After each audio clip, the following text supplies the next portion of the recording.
Hello दोस्तों, नमस्ते और आप लोगों को वापस से स्वागत है हमारे 16th episode from directly from toppers note, जिसके अंदर हम कवर कर रहे हैं हमारी पूरी फंडामेंटल सीरीज को directly from the word by word clauses of the bare act. और आज की सीरीज में हम लोग कवर करने जा रहे हैं हमारे फिफ्थ कॉन्स्टिट्यूशनल राइट को, फंडामेंटल राइट को, जो कि कल्चरल एजुकेशन राइट है, जिसके अंदर हम लोग बात करने जा रहे हैं आर्टिकल 29 एंड आर्टिकल 30 के बारे में, जो कि हमारे कल्चरल एजुकेशन राइट्स को प्रिजर्व कैसे कर रहा है। आइए देखते हैं हम उसको और चलते हैं। पहले हम आर्टिकल 29 पे, फिर आएंगे हम आर्टिकल 30 पे। दोनों आर्टिकल्स कॉन्ट्रोवर्शियल आर्टिकल्स में से एक हैं और साथ के साथ बहुत ही इंपॉर्टेंट वैल्यू होल्ड करते हैं हमारे इंडियन कॉन्स्टिट्यूशन के अंदर with respect to the culture, education and minorities. तो दोस्तों, पहला जो हमारा आर्टिकल है, this article 29 and it talks about two clauses. तो पहला क्लॉज क्या बात कर रहा है, हम उसके बारे में पढ़ते हैं। Any section of citizens residing in the territory of India और एनी पार्ट देयर ऑफ, यानी इंडिया के अंदर कोई भी सेक्शन ऑफ सिटीजंस, यानी सिटीजंस का कोई सेक्शन, यानी उसका कोई समूह अगर है, who have distinct language, script और culture। यहाँ पे तीन चीजों की बात हो रही है, लैंग्वेज, स्क्रिप्ट और culture of its own shall have the right to conserve the same। तो पहला जो क्लॉज है वो बात कर रहा है कि कोई भी ऐसा सेक्शन, यानी ऐसा group of people living in Indian territory जिसका अपना खुद का डिस्टिंक्ट स्क्रिप्ट है, यानी उसका खुद की अपनी किताब है, खुद की उसकी अपनी फॉलोइंग है, या फिर उसका खुद का अपना कल्चर है, खुद की उसकी अपनी लैंग्वेज है, ये तीन चीजें अगर उसकी खुद की अपनी हैं और वो अलग हैं with respect to the other sections of the society, then he have the right to preserve. यानी अगर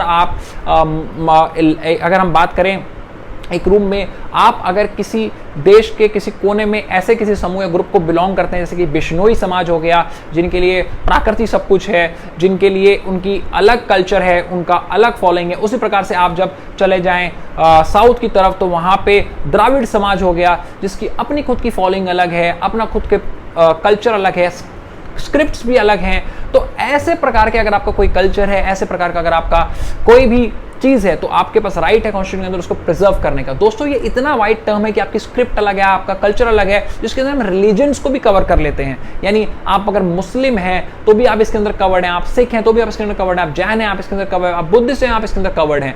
तो ये जो इतना वाइड टर्म है, if you have a different script, different culture, different language, then you have right to preserve. उसी प्रकार से लैंग्वेज, हमारा पूरा देश आपको पता है 1955 में लिंग्विस्टिक बाउंड्रीज पे बनकर स्टेट्स को फॉर्म करा गया था, मगर अभी भी उसके अंदर इतनी सारी लैंग्वेजेस और हैं जो बाय लैंग्वेजेस हैं। जैसे हम बिहार में चले जाएं तो मैथिली और भोजपुरी है, तो उन सबके पास अपना राइट अपनी लैंग्वेज और अपने कल्चर को प्रिजर्व करने का अंडर आर्टिकल 29(1). अब आइए चलते हैं व्हाट इज 29(2). 29(2) बात कर रहा है, no citizen shall be denied admission into any education institution maintained by state और receiving aid out of state fund on a grounds only of religion, race, caste, language और एनी ऑफ देम। तो यहाँ पे हम लोग education की बात कर रहे हैं कि किसी भी एजुकेशन इंस्टीट्यूट में हम किसी बंदे को डिनाई नहीं कर सकते एडमिशन। और आप नोट करेंगे कि इसके अंदर जो एक्सेप्शंस दी गई हैं, वो एक्सेप्शंस आर्टिकल 15 से थोड़ी सी अलग है।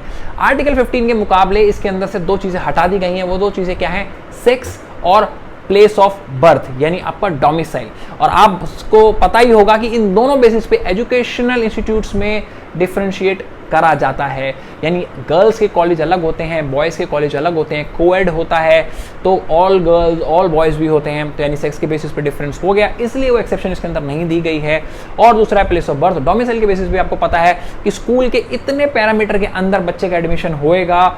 ये प्रिंसिपल लॉ जो है इसी वजह से बनाया गया है, क्योंकि एक्सेप्शन नहीं रखा गया, ग्राउंड नहीं रखा गया उसको 29(2) के अंदर। तो प्लेस ऑफ बर्थ और सेक्स को अगर हम हटा दें आर्टिकल 15 से, तो बाकी जो तीन पैरामीटर्स हैं वो सेम है। उसमें जो ऐड किया गया है that is the language which is been added to it and nothing else. तो दोस्तों, 29(1), 29(2) बात करता है एजुकेशनल राइट्स के बारे में और कल्चरल राइट्स के बारे में, जिसके अंदर हमने सेक्शन ऑफ सोसाइटी जिसके अपने कल्चर, अपना स्क्रिप्ट, लैंग्वेज अलग है, वो प्रिजर्व करेंगे उसको 29(1) के अंदर। और 29(2) के अंदर हम लोग क्या करने वाले हैं, हम लोग एजुकेशन इंस्टीट्यूट्स में एडमिशन के बेसिस पे कोई भी डिस्क्रिमिनेशन नहीं करने वाले on basis of the given grounds. And दो ग्राउंड्स कौन से अलग कर दिए गए आर्टिकल 15 से, that is place of birth and sex. दोस्तों, अब हमारे 30th आर्टिकल पे हम चलते हैं, जो कि कल्चरल एजुकेशन राइट का पार्ट है। और क्या बात कर रहा है 30th आर्टिकल, आइए देखते हैं उसके क्लॉजेस में।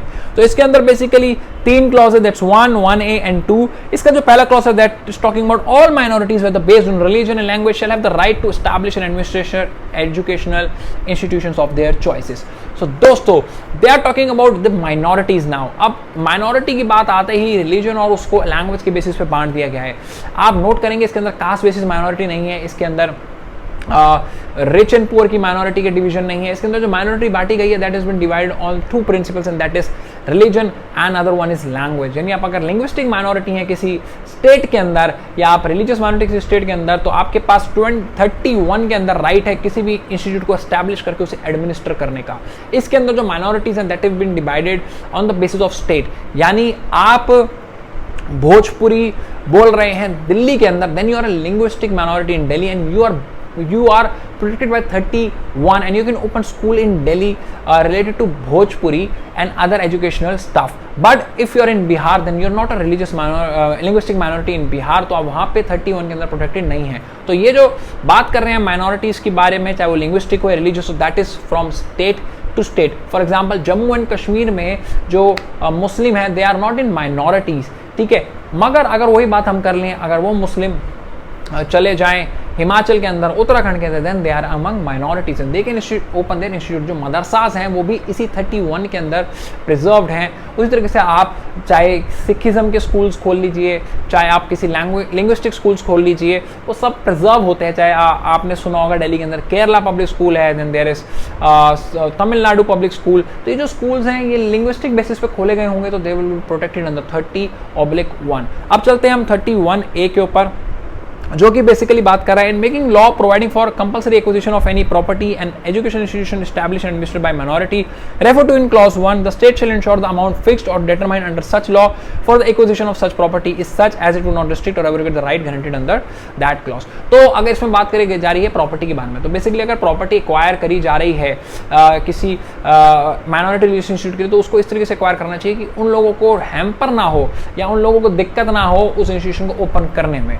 तो ये बेसिकली सरकार की तरफ से एक तरीके का बेनिफिट उनको दिए जाने का कोशिश किया जा रहा है। Then we are talking about 32 talks about the state shall not in granting aid to educational institution discriminate against any educational institute on the ground that it is under management of minority whether based on religion और language. अब इसके अंदर जो सरकार add की बात कर रही है कि अगर आप एड दे रहे हैं, यानी आप अगर पैसा दे रहे हैं एजुकेशनल इंस्टीट्यूट्स को, तो ऐसा नहीं होना चाहिए कि आप डिफरेंशिएट करें इस बेसिस पे कि ये माइनॉरिटी इंस्टीट्यूट है। यानी आप एक मेजॉरिटी गवर्नमेंट हैं, आप लोग पब्लिक एजुकेशन इंस्टीट्यूट्स को ज़्यादा पैसा दे रहे हैं, मगर आप लोग लिंग्विस्टिक माइनॉरिटी इंस्टीट्यूट्स को कम पैसा दे रहे हैं, ऐसा नहीं बर्दाश्त किया जाएगा। So this is protected under 32। So basically दोस्तों 31 and 32 talks about religious and linguistic minorities, जो आपको मेन चीज़ ध्यान रखनी है। एंड 31 के अंदर उनको राइट है किसी भी इंस्टीट्यूट को खोलने का, एडमिनिस्टर करने का। और 32 के अंदर जो 30 क्लॉज 2 के अंदर जो है स्टेट को बोला गया है कि वो डिफरेंशिएट नहीं कर सकती किसी भी एजुकेशन इंस्टीट्यूट पे on basis of minorities. So दोस्तों with this we have covered 29 and 30 in today's video. अगला वीडियो बहुत इंपॉर्टेंट वाला है क्योंकि हम लोग बात करने वाले हैं हमारे प्रेरोगेटिव रिट्स के बारे में, कॉन्स्टिट्यूशनल रेमेडीज के बारे में, और किस प्रकार से हमारे इस पार्ट 3 के अंदर फंडामेंटल राइट्स को प्रोटेक्ट किया जाता है जुडिशरी द्वारा with help of writs. So दोस्तों with this Saurabh Kharwal signing off, take care and bye bye.